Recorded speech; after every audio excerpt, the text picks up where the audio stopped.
Magandang umaga sa inyo mga kasawi. Kamusta na po kayong lahat? Naway nasa mabuti kayong kalagayan at mag-iingat kayo palagi mga kasawi na ano ang tatlong sign. Bakit adik na adik ang isang lalaki sa kanyang kabit? Pakinggan nyo to mga legal wife. Baka meron kang idea at malaman mo ito kung bakit nga ba nahahaling ang asawa mo sa kanyang kabit at hindi niya ito mabibitawan at nahihiwalayan. Ang una natin mga kasabi ay sila na ang nagpe-perform. Ang mga kabit ay ginagawa talaga nila yan sa isang lalaki para naman hindi sila nakakalimutan ng kanilang lalaki mga kasawi. At yung ending syempre kapag once na sila yung nagpi-perform ay mas binabalik-balikan sila ng isang lalaki at hindi ito nakakalimutan kahit saan pa sila nagpunta. Siyempre ang isang lalaki kapag ka ito ay nakatikim ng performance na sobrang galing, yung sobrang kinakain sila, minumukbang sila ng matagal at talagang sobra yung satisfaction nila. Hinahanap na ito ng kanilang katawan. Siyempre kapag once na ito ay nakakaramdam na ng L at nakakaramdam na talaga ng kanilang init ng katawan, pinupuntahan kaagad nila yung kanilang kabit kasi alam nila na ito yung magbibigay sa kanila ng 100% na satisfaction pagdating sa kama mga kasawi.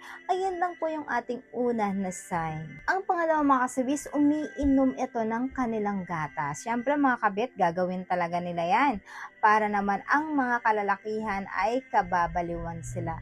Siyempre ang mga legal wife kasi ay nandidiri itong uminom ng kanilang mga gatas. Hindi kagaya ng kanilang kabit ay talagang iniinom nito. Siyempre kapag ka naka-experience ang isang lalaki na iniinom ang kanilang gatas ay mas lalo silang nahuhumaling, mas lalo silang nag-i-enjoy, nasasarapan kasi iba ang sarap nito pagdating sa kanila. Yung bang ma-experience nila ang kakaibang sarap pagdating dito mga kasawi. Kaya yung ending ay talagang nababaliw ang isang lalaki sa kanilang kabit mga kasawi. Ayan lang po yung ating pangalawa na sign. Ang pangatlo mga kasawi is magaling sila mag-muscle control.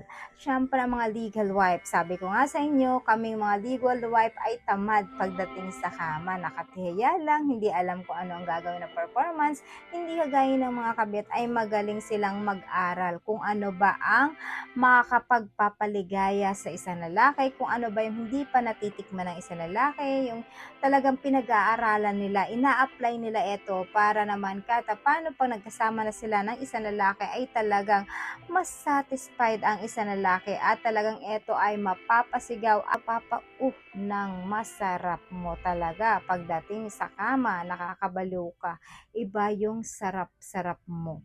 Yung mga ganun ang thinking ng isang lalaki at sasabihin sa'yo ng bongga-bongga during the hana-hana mga kasawi. Siyempre hindi mawawala yung advice sa topic nito, dapat sa mga legal wife ay hindi masamang mag-aral tayo, hindi masama na pinag-aaralan natin kung ano yung mga posisyon na gusto ng mga asawa natin, hindi masama na dapat ay gawin natin ito sa ating mga legal husband kasi nga syempre katungkulan natin yon sa ating mga asawa na paligayahin sila at talagang masatisfied sila pagdating sa kama. So hindi yun masama mga kasawi. Kaya kapag ito hindi mo pa nagagawa, hindi masamang gawin mo ito para naman si Mr. ay mas satisfied sa'yo.